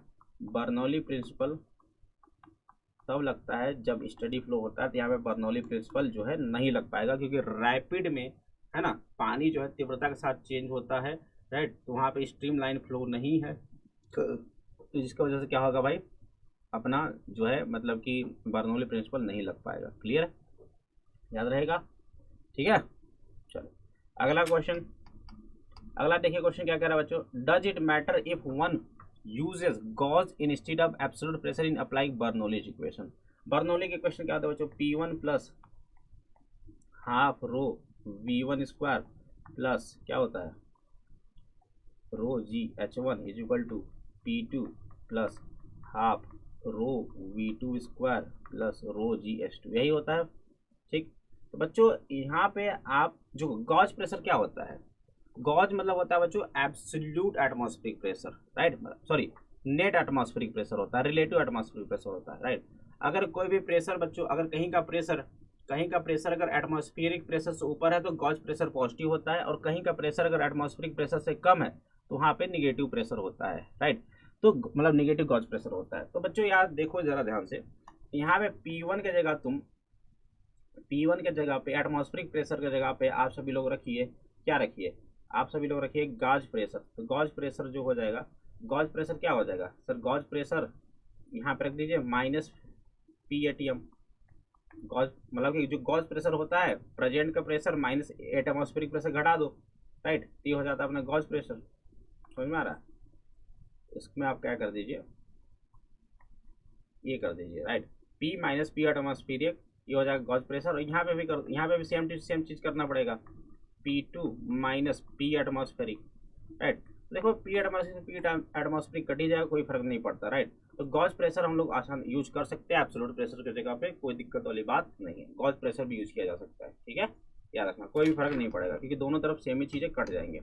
चलो अगला सवाल बच्चों आप सभी के स्क्रीन पे क्वेश्चन नंबर 9.13, देखो क्या कह रहा है, glycerine flows steadily through a horizontal tube of length 1.5 metre and radius 1 centimetre. तो भैया एक हॉरिजॉन्टल ट्यूब है, इस हॉरिजॉन्टल ट्यूब से हमारा जो ग्लिसरीन है बच्चों क्या हो रहा है, बह रहा है। इस हॉरिजॉन्टल ट्यूब से हमारा ग्लिसरीन जो है बह रहा है, ठीक है, ठीक है, जिसकी लेंथ आप सभी को दे रखी है बच्चों कितना 1.5 मीटर है, और इसका रेडियस दे दिया है आप सभी को, रेडियस कितना है बच्चों 1 सेंटीमीटर है। If the amount of glycerine collected per second at one end is 4 × 10⁻³ kg per second, right. एक पॉइंट पर यानी दूसरे एंड से जो कलेक्टेड ग्लिसरीन है उसका जो अमाउंट है वो है बच्चों क्या दे रखा है, वो दे रखा है अपने को मतलब कि मास बाई टाइम दे रखा है, कितना दे रखा है 4 × 10⁻³ kg पर सेकेंड, ठीक है। तो क्या रहा what is the pressure difference between the two ends, दोनों एंड के बीच प्रेशर का डिफरेंस क्या है। डेंसिटी ऑफ ग्लिसरीन दे दिया है, विस्कोसिटी ग्लिसरीन का दे दिया है। You may also like to check if the assumption of the laminar flow is in the tube is correct, है ना। तो बच्चों यहाँ पे ध्यान रखिएगा, यहाँ पे आप सभी को क्या पूछा है, यहाँ पे आप सभी को प्रेशर डिफरेंस पूछ रखा है दोनों एंड्स के बीच में, ठीक है। तो प्रेशर डिफरेंस का बच्चों यहाँ पे एक फार्मूला होता है, प्रेशर डिफरेंस का यहाँ पे एक फार्मूला होता है, मैं लिखना चाहता हूँ आप सभी के लिए, ये होता है फार्मूला बच्चों P = 8V η L divide by πr⁴। क्या होता है ये ईटा है बच्चों, क्या है ईटा है, ठीक है, और V है वॉल्यूम है, L हो गया πr⁴ हो जाएगा, राइट। तो यहाँ पे जरा देखो जो प्रेशर है दोनों एंड के बीच में इसका फार्मूला ये होता है, याद रखना, राइट। अब ये फार्मूला पे बच्चों अपने को सवाल दे रखा है, तो यहाँ से अपने को सबसे पहले क्या निकालना पड़ेगा यार, अपने को सबसे पहले निकालना पड़ेगा वॉल्यूम, क्योंकि वॉल्यूम तो अपने को नहीं पता है, वॉल्यूम तो अपने को नहीं पता है, ये है ना। ये जो वॉल्यूम है ये क्या है, ये वॉल्यूम है अपना बच्चों की, मतलब किस रेट से पानी बह रहा है, मतलब किस रेट से जो ग्लिसरीन वहाँ पे कलेक्ट हो रहा है ना। ये वॉल्यूम तुम्हारा इसका नहीं है, ये वॉल्यूम तुम्हारा इसका नहीं है, ग्लिसरीन मतलब ये जो ट्यूब है उसका वॉल्यूम नहीं है, ये वॉल्यूम है यहाँ पे जो मिल रहा है अपने को, समझ में आ रहा है। ठीक है, तो यहाँ पे वॉल्यूम निकाल लीजिए बच्चों, क्या हो जाएगा, तो वॉल्यूम हो जाएगा सर, वॉल्यूम का जो फ्लो रेट होगा दैट विल बी, जरा बताइए वॉल्यूम क्या होता है सर, मास बाई डेंसिटी होता है। अगर मतलब ये तो हो गया वॉल्यूम, अब यह वॉल्यूम का रेट है, यानी कि वॉल्यूम, वॉल्यूम पर सेकेंड, वॉल्यूम पर सेकेंड इज इक्वल टू हो जाएगा मास पर सेकेंड, यानी मास पर टाइम इंटू रो हो जाएगा, राइट है, मास पर टाइम इंटू रो हो जाएगा। चलो तो यहाँ पे देखो यार, अपन लोग को जो वी चाहिए, वॉल्यूम पर सेकेंड जो चाहिए वो कितना हो जाएगा, ये हो जाएगा भाई अपन लोग कितना 4 × 10⁻³ kg प्राप्त कर पा रहे हैं, डिवाइड बाई डेंसिटी कितना है ग्लिसरीन का 1.3 है, 1.3 × 10⁻³ इसको सॉल्व कर देंगे तो ये आ जाएगा बच्चों, कितना आ जाएगा, ये आ जाएगा अपने पास 4/13 इंटू 10⁻, कितना हो जाएगा 3 3 6, 3 3 6 है, 4.13 इंटू 10⁻6 कर दीजिए। ठीक है, ये हो जाएगा बच्चों मीटर क्यूब पर सेकेंड, क्या हो जाएगा ये मीटर क्यूब पर सेकेंड हो जाएगा, राइट है। चलिए अब यहाँ पे फार्मूला जो हमने देखा, ये फार्मूला, इस फार्मूला में आपने को सब कुछ पता है, रख दीजिए। जो प्रेशर डिफरेंस निकलेगा वो कितना हो जाएगा भाई 8 इंटू 4/1.3 इंटू 10⁻6। उसके बाद सर, उसके बाद ईटा है और एल है, ईटा देखो कितना दे रखा है 0.83 पास्कल सेकेंड, 0.83, और उसके बाद क्या है भाई एल है, लंबाई है 1.5 मीटर, डिवाइडेड बाई क्या हो जाएगा, तो हो जाएगा पाई हो गया, और रेडियस कितना दे रखा है भाई, रेडियस दे रखा है 1 सेंटीमीटर, यानी कि 10⁻⁻2 मीटर की पावर 4 हो जाएगा। ठीक है, समझ गए। तो इसको बच्चों पूरा हम लोग सॉल्व करेंगे, बहुत लेंदी कैलकुलेशन है, सॉल्व करेंगे तो इसका आंसर आता है 9.75 इंटू 10⁻² पास्कल।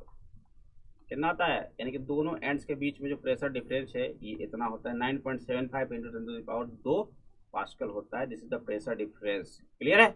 चलो अब कह रहा है कि भैया जो ये जो फार्मूला आप लोग लगाते हैं, तो ये जो फार्मूला है केवल एप्लीकेबल है लेमिनार फ्लो के लिए, मतलब स्ट्रीम लाइन फ्लो के लिए। ठीक है, स्ट्रीम लाइन फ्लो के लिए अप्लीकेबल है, लेमिनार फ्लो के लिए अप्लीकेबल है। तो आप लोग ये भी पता कीजिए कि जो आपने एजम्पशन माना है लेमिनार फ्लो सही है कि नहीं है, तो कैसे पता चलेगा, तो रेनॉल्ड नंबर से पता चलता है। अगर रेनॉल्ड नंबर अगर बच्चों 2000 से कम है, इसका मतलब ये है कि जो फ्लो है वो लेमिनार है, वो कैसा बच्चों लेमिनार फ्लो है, राइट। तो चलो रेनॉल्ड नंबर निकाल लेते हैं। रेनॉल्ड नंबर का फॉर्मूला जरा बताइए। रेनॉल्ड नंबर का फॉर्मूला होता है बच्चों, याद रखना आपने पढ़ा होगा, ये होता है बच्चों 4ρV अपॉन में 4ρV, V means volume, divide by pi D eta, pi D eta, है ना। तो 4 रो भी पता है, वॉल्यूम भी पता है ना, वॉल्यूम का फ्लो रेट पता है ना, यहाँ पे देखो, है ना, ये पता है अपने को। चलिए तो अपने को सब कुछ पता है भाई, तो पाई डी मतलब डायमीटर भी पता है और ईटा भी पता है, राइट। सबको रख देंगे तो बच्चों ये लगभग वैल्यू आ जाता है 0.3 आ जाता है। और इसका मतलब ये है कि बच्चों की रेनॉल्ड नंबर 2000 से कम है, इसका मतलब जो फ्लो है हमारा वो लेमिनार है, यानी कि जो हमने फार्मूला लगाया था वो सही है, उसमें कोई भी दिक्कत नहीं है। ठीक है, समझ गए, बताओ जरा समझ में आ गया सभी को बात, किसी कोई दिक्कत बच्चा लोग।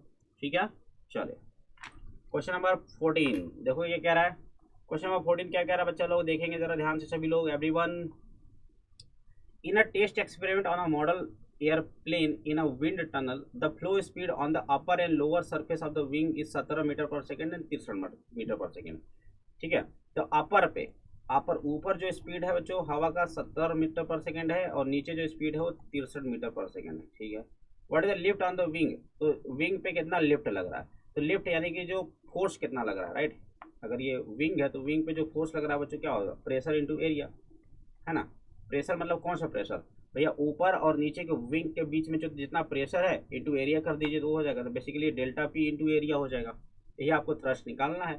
तो भैया V1 V2 और डेल्टा पी निकालना है, कैसे निकालेंगे सर, फार्मूला लगा लीजिए बर्नौली के प्रिंसिपल से, P1 plus half rho V1 square plus rho, मतलब क्या हो जाएगा rho G Z1 is equal to P2 plus half rho into V2 square plus rho G Z2 हो जाएगा। ठीक है, अब देखो यार विंग है, विंग के ऊपर नीचे जो ऊंचाई में कोई परिवर्तन नहीं होगा, यानी Z1 और Z2 बराबर होंगे। Z1 Z2 क्या हो जाएंगे, बराबर हो जाएंगे। इसका मतलब क्या, इसका मतलब ये है सर कि इसका मतलब ये और ये चीज कैंसिल हो जाएगा। ठीक, और P1 माइनस P2 नीचे का प्रेशर, ठीक है, क्या बोलेंगे, या फिर ऊपर का प्रेशर माइनस नीचे का प्रेशर। अपने को प्रेशर डिफरेंस निकालना है। ठीक है, अपने को क्या निकालना है, प्रेशर डिफरेंस निकालना है, यानी कि नीचे का प्रेशर माइनस ऊपर का प्रेशर। तो क्या हो जाएगा, ये P2 माइनस P1 निकाल लो। P2 minus P1 is equal to क्या हो जाएगा, P1 को उधर लेंगे तो ये हो जाएगा बच्चों half rho V1 square minus V2 square, बोलो हो जाएगा। और यही अपना क्या हो जाएगा भाई, डेल्टा P हो जाएगा। ठीक है, तो हाफ रो भैया वाट एयर है, एयर की डेंसिटी दे रखी है आप सभी को 1.3 इंटू स्पीड का है कितना बच्चों 70 स्क्वायर माइनस 63 स्क्वायर, यानी 70 और 63 कितना हो जाएगा, 713 कितना हो जाएगा 133, और 70 में से 63 जाएगा तो हो जाएगा 7 हो जाएगा। ठीक है, इसको सॉल्व कर दीजिए, इसको आपका आंसर आ जाएगा किस में, पास्कल में। इसको सॉल्व करेंगे तो आपका आंसर आएगा बच्चों 605.15 पास्कल।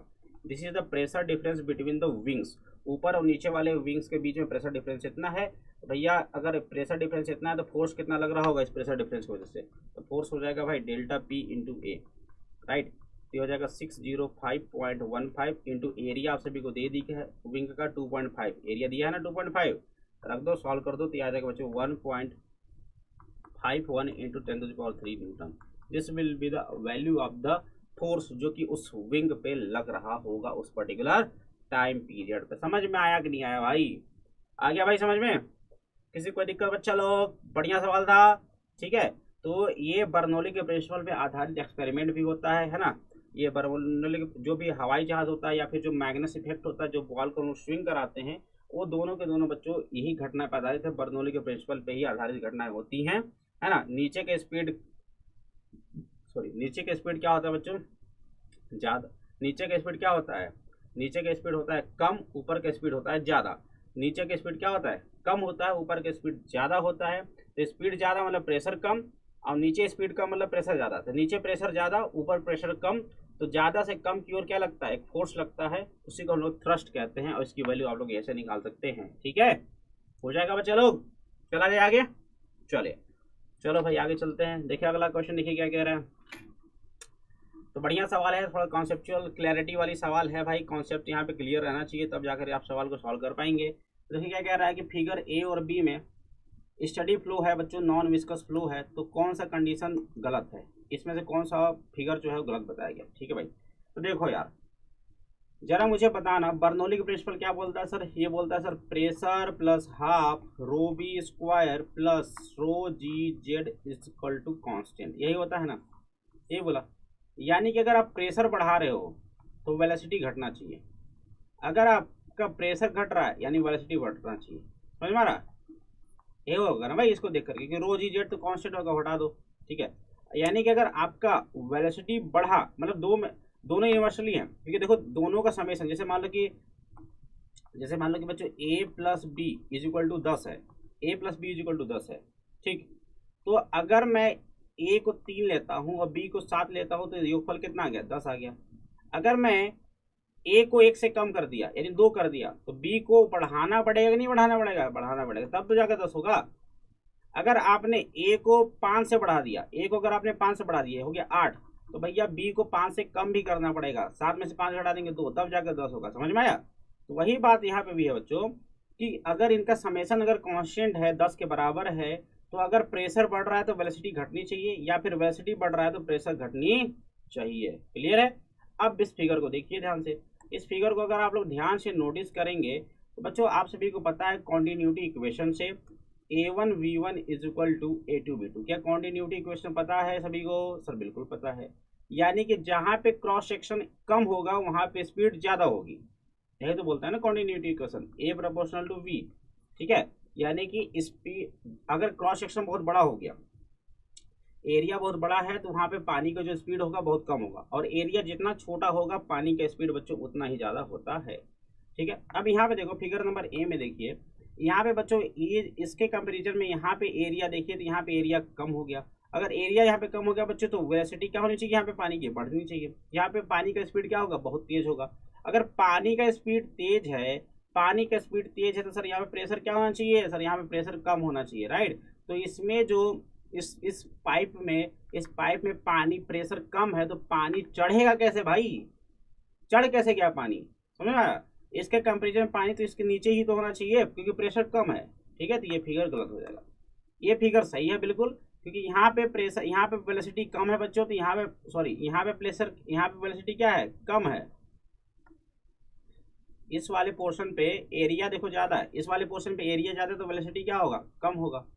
वेलोसिटी कम होगा तो प्रेशर क्या होगा, यहाँ पे ज्यादा होगा। प्रेशर ज्यादा है तो देखो राइज भी ज्यादा है इसमें। और इस वाले कंडीशन पे यहाँ पे बात कीजिए तो यहाँ पे भाई स्पीड ज्यादा है, स्पीड ज्यादा है तो यहाँ पे प्रेशर क्या होना चाहिए, कम होना चाहिए। और इसीलिए पानी जो है बच्चों नीचे है। समझ में आया बात। अब तो फिगर ए जो हो जाएगा वो गलत हो जाएगा। बढ़िया क्वेश्चन था, ठीक है। पूछना जाकर के अपने दोस्तों से, देखते हैं कर पाते कि नहीं कर पाते, ठीक है। ट्राई जरूर करना दोस्तों से पूछ करके भाई, ठीक है। चला जाए आगे, बोलो भाई आगे चले। चलो भाई चलते हैं हम लोग नेक्स्ट क्वेश्चन की ओर। बढ़िया क्वेश्चन था, question number 16 on your screen बच्चा लोग, क्वेश्चन नंबर 16। चला जाए आगे, चलिए क्वेश्चन नंबर 16 देखिए क्या कह रहा है कि the cylindrical tube of spray pump has a cross section of 8 centimetre square, one end of which has 40 fine holes each of the diameter 1 mm. If the liquid flow inside the tube is 1.5 meter per minute, what is the speed of the ejection of the liquid through the holes। ठीक है, तो देखो यार बात कहानी ये कह रहा है कि एक पाइप है, सिलेंड्रिकल ट्यूब है, इस यहाँ पे पूरा होल है और यहाँ पे हमारे पास छोटे छोटे बहुत सारे होल्स हैं, ठीक है। यहाँ पे हमारे पास 40 होल्स हैं। कितने होल्स हैं, 40 होल्स हैं। और यहाँ पे यहाँ का क्रॉस सेक्शन एरिया बच्चों 8 सेंटीमीटर स्क्वायर, ठीक है। यहाँ का एरिया है cross section area 8 centimetre square. और यहाँ पे बच्चों 40 होल्स है और हर होल का डायमीटर कितना है बच्चों, 1 mm है। हर होल का डायमीटर है 1 mm, राइट। तो कह रहा है कि यहाँ पे है ना, if the liquid flow inside the tube is इतना, है ना। अगर यहाँ पे अगर स्पीड ऑफ फ्लो, यहाँ पे स्पीड ऑफ फ्लो बच्चों दे रखा 1.5 metre per minute, 1.5 metre per minute दे दिया, या फिर 1.5 डिवाइड बाई 60 कर दीजिए तो मीटर पर सेकंड निकल जाएगा, है ना। ये हो जाएगा कितना, 15 चुके 60 हो, 1/400 मीटर पर सेकंड, ठीक है। तो यहाँ पे स्पीड कितना होगा वो आपसे पूछ रखा है। तो कॉन्टिन्यूटी क्वेश्चन लगा लो यार, A1V1 is equal to A2V2। समझ में आया। कॉन्टिन्यूटी क्वेश्चन लगा लेंगे सर, बिल्कुल लगा लेंगे। चलिए एरिया शुरुआत में कितना भाई, 8 सेंटीमीटर स्क्वायर, 8 इंटू 10⁻⁴ कर दीजिए। स्पीड कितना भाई, 1/400 इज इक्वल टू एरिया। यहाँ पे बताओ दूसरे वाले पे एरिया भैया 40 होल्स है, एक होल का एरिया हो जाएगा πd²/4, राइट। 40 होल्स है, 40 इंटू 22/7 इंटू डायमीटर 1 mm यानी 10⁻³ मीटर का होल स्क्वायर इंटू यहाँ का वेलोसिटी हो जाएगा v2, ठीक है। इसको सॉल्व कर देते तो यहाँ की स्पीड आ जाएगा बच्चों 0.64 मीटर पर सेकेंड, ठीक है। तो ये जो होल्स हैं छोटे छोटे, यहाँ का जो स्पीड होगा वो 0.64 मीटर पर सेकेंड होगा। क्लियर हो गया बात, हो जाएगा, किसी को दिक्कत बच्चा लोग, ठीक है, निकल जाएगा। तो कॉन्टिन्यूटी क्वेश्चन में बढ़िया सवाल था, ये कर सकते हैं सभी लोग। चले चलो भाई, अब हम लोग आते हैं सवाल में बच्चों, सरफेस टेंशन वाले कुछ सवालों को करने वाले हैं। लास्ट टाइप के क्वेश्चन को हम लोग करने वाले हैं क्योंकि लास्ट में था अपना सरफेस टेंशन, तो वहाँ के कुछ सवाल आते हैं बच्चों। सरफेस टेंशन क्या होता है भाई, तो सरफेस टेंशन की बात करें बच्चों तो सरफेस टेंशन को टी से दिखाते हैं। बेसिकली होता है बच्चों फोर्स फोर्स, मतलब force acting on per unit length होता है, यही होता है हमारा सरफेस टेंशन होता है, ठीक है। क्लियर है। चलिए सवाल देखो क्या कह रहा है। सवाल ये कह रहा है कि एक U shaped wire is dipped in a soft solution, ठीक है, एंड रिमूव कर दिया। एक यू शेप का वो था, मतलब एक यू शेप का वायर था, इसको आपने सॉफ्ट सोल्यूशन में डाला और बाहर निकाल लिया। The thins of film found between the wire and the light slider supports a weight of 1.5 into the power -2 Newton, include the small weight of the slider. Thus length of the slider is 3 centimeter. What is the surface tension of the film? देखो यार एक YouTube था अपने पास, यानी U shaped wire, sorry YouTube नहीं था, U shaped wire था। इसको आपने साबुन के घोल में डाला होगा, तो साबुन के घोल में डालने की वजह से क्या रहा होगा बच्चों कि इसके ऊपर मतलब यहाँ तक आप सभी का साबुन का फिल्म बन गया। ये साबुन का फिल्म है, पूरा थिन फिल्म है, ठीक है। अभी साबुन का थिन फिल्म जो है बच्चों, स्लाइडर का लेंथ कितना है 30 सेंटीमीटर, 30 सेंटीमीटर, और इसका वेट कितना है बच्चों, वेट दे रखा है इतना। तो ये साबुन का फिल्म जो है इतना वेट सहन कर पा रहा है, वेट मतलब फोर्स कितना सहन कर पा रहा है, 1.5 इंटू 10⁻⁻² न्यूटन का फोर्स सहन कर पा रहा है। समझ गए, क्लियर है। चलो, तो आप सभी को पूछ रखा है कि भैया कितना सरफेस टेंशन है इसका, ठीक है। तो बताइए जरा, सरफेस टेंशन फार्मूला होता है बच्चों फोर्स अपॉन में लेंथ, ठीक है। लेकिन लेकिन क्या याद रखना आप सभी को, फिल्म के बच्चों इस मतलब सॉफ्ट सोल्यूशन के दो लेयर होते हैं, दो लेयर एयर कॉन्टेक्ट में होते हैं, इसलिए जो फोर्स होगा वो दो लेयर में डिवाइड हो जाएगा, यानी कि जो फोर्स होगा वो दो लेयर में डिवाइड कर दीजिए इसको, तो ये हो जाएगा F/2 कर दीजिए, राइट। जो फोर्स लगेगा इसका आधा लगेगा, 1.5 इंटू 10⁻⁻² डिवाइड बाई 2 फोर्स लगेगा, और लेंथ कितना भाई, लेंथ है 30 सेंटीमीटर, यानी कि 30 इंटू 10⁻⁻² मीटर हो जाएगा, ठीक है। -2 से माइनस कैसे, 15 दूना 30, यानी हो जाएगा पॉइंट, वो कितना 30 दूना 60 हो जाएगा ना भाई, तो हो जाएगा 15 दूना 30, यानी 1/4, 1/4 मतलब 1/4 मतलब बोलो जल्दी भैया कितना हो जाएगा, सॉरी हो जाएगा, हाँ 1/4 नहीं, कितना हो जाएगा ये, 15 दूना 30, यानी कि हो जाएगा भैया अपने पास 20 दूने 40, यानी हो जाएगा 1/40 हो जाएगा, राइट। ये हो जाएगा ना, क्लियर है, सही है ना, 15 दूना 30, 20 दूना 40 हो जाएगा, ठीक है, बिल्कुल सही है, और सेंटीमीटर में है, ठीक है। ये 10⁻⁻² न्यूटन भी सही है, सब कुछ सही, ठीक है। तो 1/40 हो जाएगा, 1/40 मतलब क्या समझेंगे आप सभी लोग, समझेंगे बच्चों, कितना हो जाएगा ये 0.25 है ना, 0.25 हो जाएगा, राइट, सही है ना।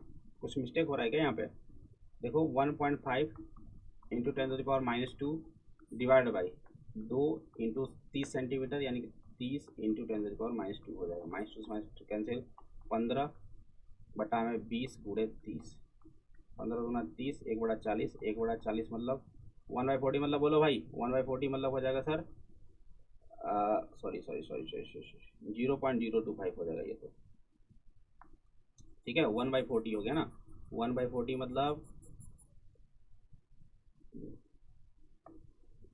1/40 मतलब देखो 1/4 मतलब क्या होता है बच्चों 0.25, और 1/40 मतलब 0.025 हो जाएगा, है ना। इसको आप लोग लिखेंगे 2.5 इंटू 10⁻⁻² न्यूटन पर मीटर हो जाएगा, क्लियर है, यहाँ पे याद रखिएगा, हो जाएगा भाई, समझ गए, कर सकते हो सवालों को, इस टाइप के सवाल हो जाएंगी, है ना। सरफेस टेंशन पे आप सवाल शुरू हो गया है, चला जाए आगे। चलो अगला क्वेश्चन आप सभी के स्क्रीन पे देखिए क्या कह रहा है कि in figure 9.21 shows a thin liquid film supporting a small weight, मतलब ये जो है ये वाला फिगर 4.5 इंटू 10⁻⁻² न्यूटन सपोर्ट कर पा रहा है, ठीक है। कितना सपोर्ट कर पा रहा है, 4.5 इंटू 10⁻⁻² न्यूटन का लोड सपोर्ट कर पा रहा है। अब ये किसका फिल्म है बच्चों, लिक्विड, थीन लिक्विड फिल्म है, ठीक है। क्या बच्चों, ये थीन लिक्विड फिल्म है। चलिए, तो क्या रहा है कि सरफेस टेंशन निकालना है, what is the weight supported by the film, है ना, what is the weight supported by a film of the same liquid at the same temperature in figure B and C, explain your answer physically, ठीक है। तो देखो यार कह रहा है कि यहाँ पे आप सभी को लोग जरा ध्यान से बताइएगा मुझे कि जो सरफेस टेंस जो फोर्स होता है या फिर जो सरफेस टेंशन होता है वो कितना होता है, सरफेस टेंशन होता है बच्चों फोर्स पर यूनिट लेंथ, ठीक। तो फोर्स हो जाएगा बच्चों surface tension into length, clear है। अब यहाँ से ध्यान से देखो, सभी का चूंकि सेम ही लिक्विड है, सभी में बच्चों सेम लिक्विड भरा गया है, टेम्परेचर भी समान है, तो लिक्विड समान है, तो बच्चों सरफेस टेंशन तो लिक्विड की प्रॉपर्टी होती है, सरफेस टेंशन लिक्विड की प्रॉपर्टी है जो कि टेम्परेचर पर डिपेंड करता है, और आपने बोल दिया टेम्परेचर कांस्टेंट है, टेम्परेचर क्या है भाई, कांस्टेंट आप सभी ने बोल दिया पहले। चलो, और लेंथ देखो तो सारे केस में लेंथ बच्चों 40-40-40 ही, इररेस्पेक्टिव ऑफ द साबुन का घोल, मतलब साबुन का जो फिल्म है उसका शेप, इसके शेप पे मत जाइए, इसके शेप पे नहीं जाना है आपको। सबका लेंथ कितना है 40 सेंटीमीटर 40 सेंटीमीटर 40 सेंटीमीटर, राइट। तो लेंथ अगर 40-40 है सबका, तो भैया फोर्स केवल सरफेस टेंशन और लेंथ पे डिपेंड कर रहा है ना। तो तीनों कंडीशन में बच्चों जो वेट होगा ना, तीनों कंडीशन में जो वेट होगा वो 4.5 इंटू 10⁻⁻² न्यूटन ही सपोर्ट कर पाएगा। समझ में आ गया। तो सरफेस टेंशन केवल लिक्विड पे डिपेंड करता है और कितना लेंथ है उसका उस पर भी डिपेंड करेगा, क्लियर है। तो सब में बच्चों इक्वल वेट सपोर्ट किया जाएगा, हो जाएगा। चलो चलता हूँ लोग नेक्स्ट क्वेश्चन, क्वेश्चन नंबर 19। देखिए क्या कह रहा है, what is the pressure inside a drop of mercury. Mercury के इनसाइड आपसे पूछा, मतलब मरकरी के अंदर कितना ज्यादा प्रेशर है, जिसका रेडियस है बच्चों 3 mm दे दिया है। रूम टेम्परेचर पे सरफेस टेंशन ऑफ मरकरी दे दिया है, और क्या दे दिया है, दैट एटमॉस्फेरिक प्रेशर दे दिया, also give excess pressure inside the drop. ठीक है, तो देखो यार एक्सेस प्रेशर क्या होता है बताइए, एक्सेस प्रेशर क्या होता है बताओ। एक्सेस प्रेशर होता है sir 2T/R, 2 into surface tension आप सभी को दे दिया है कितना 4.65 इंटू 10⁻⁻1 बाई रेडियस कितना है 3 mm है, 3 इंटू 10⁻³ कितना हो गया, ये 310 पास्कल हो गया। तो ये हो गया बच्चों एक्सेस प्रेशर, है ना। कितना एक्सेस प्रेशर है, तो यानी कि एक्सेस प्रेशर मतलब internal pressure minus external pressure is equal to excess pressure. समझ में आ रहा कि नहीं आ रहा, ठीक है ना, यही हो जाएगा। तो इंटरनल प्रेशर क्या हो जाएगा सर, इंटरनल प्रेशर हो जाएगा मतलब P0 प्लस एक्सेस प्रेशर। ठीक है, P0 क्या बच्चों, एटमॉस्फेरिक प्रेशर है ना, बाहर के सरफेस का प्रेशर है। तो P0 कितना एटमॉस्फेरिक प्रेशर बच्चों 1.01 इंटू 10⁵ और एक्सेस प्रेशर है 310। अगर इसको आप जोड़ते हैं इसके ऊपर तो देखो कोई फर्क नहीं पड़ेगा, क्योंकि ये 310 पास्कल है और ये हो जाएगा, देखो इसको ऐसे लिख सकते हो क्या 1.01, ये हो जाएगा 2, उसके बाद 3 जीरो और लगा दो और उसमें 310 जोड़ दो, कितना हो जाएगा ये हो जाएगा भाई 0.13101। तो बेसिकली कितना होगा, इसको लिख सकते हैं आप लोग 1.013 इंटू 10⁵ लिखोगे। कोई फर्क पड़ रहा है क्या, देखो कोई फर्क पड़ रहा है नहीं। तो लगभग प्रेशर जो है बच्चों अंदर भी प्रेशर बाहर वाले प्रेशर के बराबर ही होगा, मतलब एक्सेस प्रेशर बहुत कम है। ठीक है, समझ में आ गया। तो 1.013 इंटू 10⁵ पास्कल होगा, तो हम लोग करेक्ट डिजिट में लिखेंगे, 2 ही डिजिट का आंसर छोड़ेंगे तो हो जाएगा अपना 1.01 इंटू 10⁵ पास्कल हो जाएगा। ये होगा इंटरनल प्रेशर, और एक्सेस प्रेशर ये हो जाएगा। चलिए आगे चला जाए नेक्स्ट क्वेश्चन की ओर। चलो question number 20 on your screen. देखिए क्या कह रहा, what is the excess pressure inside a bubble of shop solution of radius इतना, रेडियस एरिया कितना 5 mm, सरफेस टेंशन दे दिया इसका कितना 2.5 इंटू 10⁻² न्यूटन पर metre. If an air bubble of the same dimension were formed at a depth of 40 cm inside a container containing the soft solution, what will be the pressure inside the bubble। ठीक है, clear है। तो सबसे पहले तो आप सभी को पूछा कि बच्चों एक साबुन का बबल है, साबुन का क्या है मतलब एक बबल है, इसका एक्सेस प्रेशर बताइए मुझे। चलो सबसे पहले हम लोग एक्सेस प्रेशर की बात कर लेते हैं। एक्सेस प्रेशर क्या होता है बताइए जरा सर। एक्सेस प्रेशर जो होता है ये होता है साबुन के बबल के लिए 40/R होता है, सारा डेटा है रख दो। 4 इंटू 2.5 इंटू 10⁻² अपॉन में रेडियस 2.5, रेडियस कितना है 5 इंटू 10⁻³ 2.5 दूना 5 2 दूना 4 यानी 2 इंटू 10⁻1 हो जाएगा, यानी कि बेसिकली कितना हो जाएगा 20 पास्कल हो गया। यानी कि साबुन के बबल पे एक्सेस प्रेशर कितना है 20 पास्कल है। ठीक है, समझ गए। चलिए अब आपको क्या कह रहा है कि अगर यही साबुन का बबल, अगर यही भाई साबुन का बबल अगर एक कंटेनर में बना होता, अगर यही साबुन का बबल एक कंटेनर में बना होता जिसमें कि साबुन का घोल रखा हुआ है ना, और ये साबुन का बबल कहाँ बना होता, एक कंटेनर में 20 सेंटीमीटर नीचे, कितना नीचे 40 सेंटीमीटर नीचे अगर बना होता, ठीक है कितना बना होता 40 सेंटीमीटर अगर नीचे बना होता, तब बताइए इसके अंदर का इंटरनल प्रेशर कितना होता, तो बताओ जरा। P internal minus outer pressure should be equal to क्या होता है एक्सेस प्रेशर।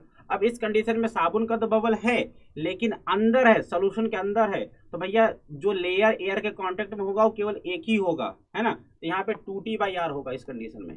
ठीक है, तो पी इंटरनल क्या हो जाएगा भाई PO प्लस 2T/R। अब यहाँ पे जो PO होगा, यहाँ पे जो PO लग रहा है भाई कितना होगा एटमॉस्फेरिक प्रेशर प्लस में इस डेप्थ की वजह से जो प्रेशर लग रहा होगा, तो एटमॉस्फेरिक प्रेशर हो जाएगा बच्चों कितना 1.01 इंटू 10⁵ पास्कल प्लस इस गहराई की वजह से कितना प्रेशर लग रहा है, इस गहराई की वजह से जो प्रेशर लग रहा है ये हो जाएगा सर H मतलब 40 सेंटीमीटर यानी कि 40/100 रो मतलब इसकी डेंसिटी दे रखी है कहीं पे, डेंसिटी दे रखी है क्या, दे रखा है डेंसिटी दे रखा है क्या कहीं पे बताओ जरा। हाँ रिलेटिव डेंसिटी दे रखा है 1.2, तो इसको रखेंगे हम लोग 1200। ठीक है भाई कितना रखेंगे 1200 रख देंगे। ठीक है इंटू जी मतलब 9.8 और इसमें 2T/R को जोड़ दो। 2T/R मतलब देखो 4T/R का वैल्यू हमने 10 निकाला, सॉरी 4T/R की वैल्यू हमने 20 निकाली है, तो 2T/R कितना हो जाएगा 10 हो जाएगा। सब कुछ सॉल्व कर दो तो इंटरनल प्रेशर आ जाएगा सभी आपका 1.06 इंटू 10⁵ पास्कल। ये हो जाएगा बच्चों आप सभी का इंटरनल प्रेशर। समझ में आ गया? बढ़िया सवाल था। कॉन्सेप्चुअल क्लैरिटी हुआ कि नहीं हुआ यहाँ पे इस सवाल में? भैया यहाँ पे आप सभी को ध्यान ये रखना है कि जब सॉफ्ट बबल अंदर चले जाएगी तो एक्सेस प्रेशर 4T/R नहीं होगा, एक्सेस प्रेशर केवल और केवल 2T/R होगा। मजा आया? क्यों सर? क्योंकि एयर जो लेयर जो कि एयर के कांटेक्ट में है वो केवल एक ही होगा, अंदर वाला, क्योंकि बाहर वाला तो लिक्विड के कांटेक्ट में हो गया, तो 2T/R ही होगा। और जो पी नॉट रखेंगे यहाँ पे, वो पी नॉट एटमॉस्फेरिक प्रेशर के साथ साथ इस गहराई 40 सेंटीमीटर गहराई की वजह से जो प्रेशर लगेगा उसको भी आप सभी को रखना पड़ेगा। सॉल्व कर देंगे, हो गया। तो यहाँ पे खत्म होता है बच्चों आप सभी का मैकेनिकल प्रॉपर्टी ऑफ फ्लूइड्स के टोटल 20 क्वेश्चन का डिस्कशन विद ग्रेटर डिटेल। शुरुआत में हमने अच्छे न्यूमेरिकल अच्छे से थ्योरेटिकल क्वेश्चन भी करे जिसमें कि कॉन्सेप्चुअल क्लैरिटी चाहिए था, है ना। हर एक टॉपिक में बच्चों इस एससीईआरटी में हमने क्वेश्चन कर लिए हैं। तो अगर आपने इस वीडियो को कम्प्लीटली देखा होगा तो मेरी गारंटी बच्चों कि आप लोग एग्जाम में एक भी क्वेश्चन छोड़ के नहीं आओगे यार इस पर्टिकुलर चैप्टर से, राइट। और इसी तरीके के सारे वीडियोस को भी फॉलो कर लेना। तो चलो बच्चों हम लोग सेशन को रखते हैं यहीं पे, और जिन्होंने सेशन को यार लाइक नहीं किया कर दो यार सेशन को लाइक, चैनल को सब्सक्राइब कर दो। इस तरीके हम लोग वीडियो लाते रहेंगे और लाते थे और लाते भी रहेंगे, कोई दिक्कत वाली बात नहीं है। आप सभी लोग क्या करना, थोड़ा सपोर्ट करो, वीडियो को सब्सक्राइब करो, लाइक करो, शेयर करो, ठीक है बच्चों। तो मिलते हैं हम लोग बच्चों नेक्स्ट सेशन में, तब तक के लिए बाय बाय, टेक केयर, पढ़ते रहें, ऐश करो।